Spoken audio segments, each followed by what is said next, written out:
أعوذ بالله من الشيطان الرجيم بسم الله الرحمن الرحيم الحمد لله رب العالمين والصلاة والسلام على رسول الله وعلى آله وصحبه أجمعين سبحانك لا علم لنا إلا ما علمتنا إنك أنت العليم الحكيم رب اشرح لي صدري ويسر لي أمري واحلل عقدة من لساني يفقهوا قولي السلام عليكم ورحمة الله وبركاته.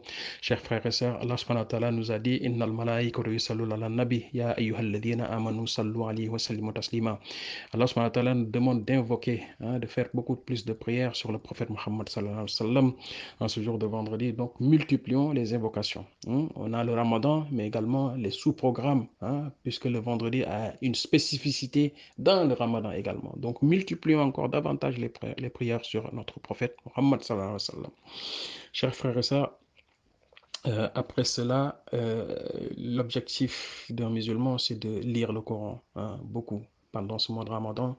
Si tu peux le finir une fois, c'est bien. Si tu peux le finir deux fois, c'est bien. Si tu peux le finir beaucoup plus de fois, c'est bien. Et si tu ne peux pas le finir, au moins lis ce qui est en tes capacités. Faqrahu ma tayassara min al-Qur'an. Comme Allah subhanahu wa ta'ala nous a dit, lisez ce qui est facile pour vous. Donc là, alhamdulillah, moi j'ai déjà bien avancé sur la lecture du Coran. La lecture uniquement, ça ne suffit pas, mais également il faut mettre des pauses de temps en temps pour réfléchir sur le sens de certains versets. Aujourd'hui, je vous propose ce verset où Allah subhanahu wa ta'ala nous dit Ba'da a'udhu billahi minash shaitanir rajim واتقوا يوما ترجعون فيه إلى الله ثم توفى كل نفس ما كسبت وهم لا يظلمون. Et Allah subhanahu wa ta'ala nous dit de craindre le jour où on va être ramené devant lui, où chaque âme sera pleinement récompensée de tout ce qu'elle aura fait, fidunia, de tout ce qu'on aura fait, et il n'y aura personne qui sera lésé. Chacun aura la récompense de ce qu'il mérite. Si t'as œuvré, pendant que tu es en vie, tu as œuvré, tu n'as pas lésiné, tu seras rétribué. ومن يعمل مثقال ذرة خيرا يرى ومن يعمل مثقال ذرة شرا يرى. Donc on va être rétribué, ne serait-ce le poids d'un atome de bien, ben on le verra le jour de Yom Al-Qiyamah. Et si tu fais un mal, ne serait-ce que le poids d'un mal, tu le verras. Sauf bien évidemment si tu fais des repentirs sincères et qu'Allah subhanahu wa ta'ala te pardonne. Donc vous voyez que le Coran, de toute façon, il y a des passages en fait qui expliquent d'autres passages. Il y a des passages qui expliquent d'autres passages. Donc Allah subhanahu wa ta'ala nous demande d'avoir la crainte de Yom al-Qiyamah. Donc, et pour avoir cette crainte-là, pour être parmi les gens de bien, le Yom al-Qiyamah, c'est maintenant qu'il faut œuvrer. C'est maintenant qu'il faut œuvrer plus spécifiquement dans ce mois de Ramadan. On doit dire nous tous Alhamdulillah. Alhamdulillah Rabbil Alamin. Parce qu'il y a plein de personnes qui étaient là parmi nous, qui avaient fait le Ramadan l'année dernière et qui ne sont plus parmi nous. Et nous, on a la chance, Allah subhanahu wa ta'ala nous a accordé la vie. On est arrivé à ce mois de Ramadan. Je ne sais pas si vous réalisez. Donc c'est l'occasion de multiplier les bouchées doubles. C'est l'occasion de demander à ce que Allah subhanahu wa ta'ala nous pardonne. C'est l'occasion d'œuvrer pour qu'à la fin du Ramadan, comme Allah subhanahu wa ta'ala nous l'a fait comprendre par le biais de Rasulullah sallallahu alayhi wa sallam, Man sama yawma ramadana ihtisaban ghufira lahu ma taqaddam min dhanbi.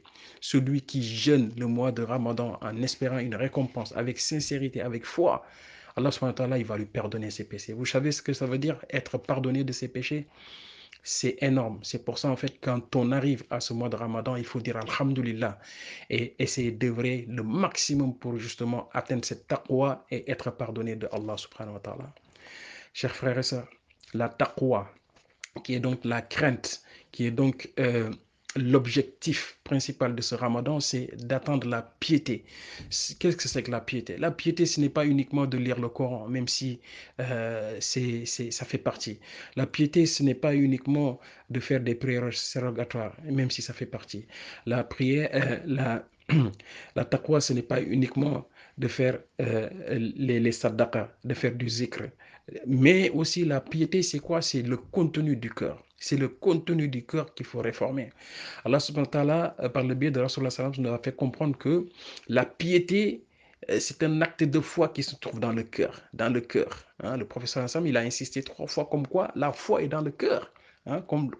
Étant donné que la foi et la piété sont extrêmement liées, donc la piété aussi, ça vient du cœur, c'est dans le cœur.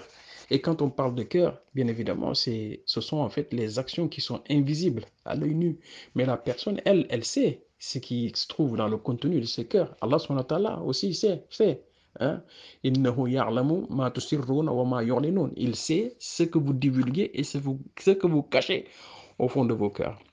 Donc l'objectif pour le musulman, c'est de se débarrasser de tout ce qui est mauvais dans son cœur, qui se trouve dans son cœur. La jalousie, hein, la médisance, le fait d'avoir en fait des mauvaises pensées, de soupçonner, la haine, toutes ces tares-là doivent être nettoyées du cœur. Si on demande à Allah subhanahu wa ta'ala de nous en débarrasser, on doit faire l'effort. Et donc, ça aussi, c'est ça le principal objectif de ce ramadan.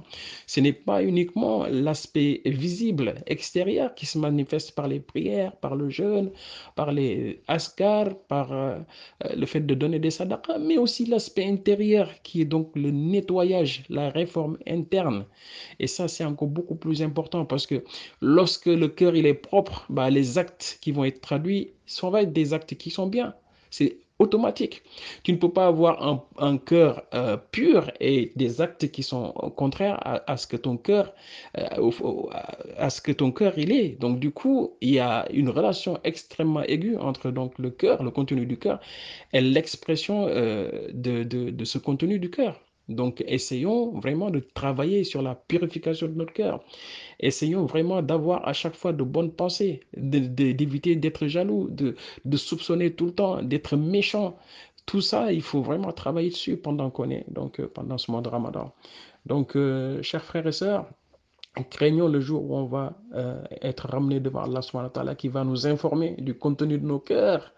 Et ce jour-là, en fait, il n'y aura plus la possibilité de revenir en arrière. On sera uniquement réturbé. Donc, œuvrons sur ça, sur le côté invisible que nous, on sait. La colère, tous ces aspects-là, il faut absolument essayer de s'en débarrasser. برحمتك ارحم الراحمين ربنا آتنا في الدنيا حسنة وفي الآخرة حسنة وقنا عذاب النار وصل الله وبارك على سيدنا محمد وعلى آله وأصحابه أجمعين السلام عليكم ورحمة الله وبركاته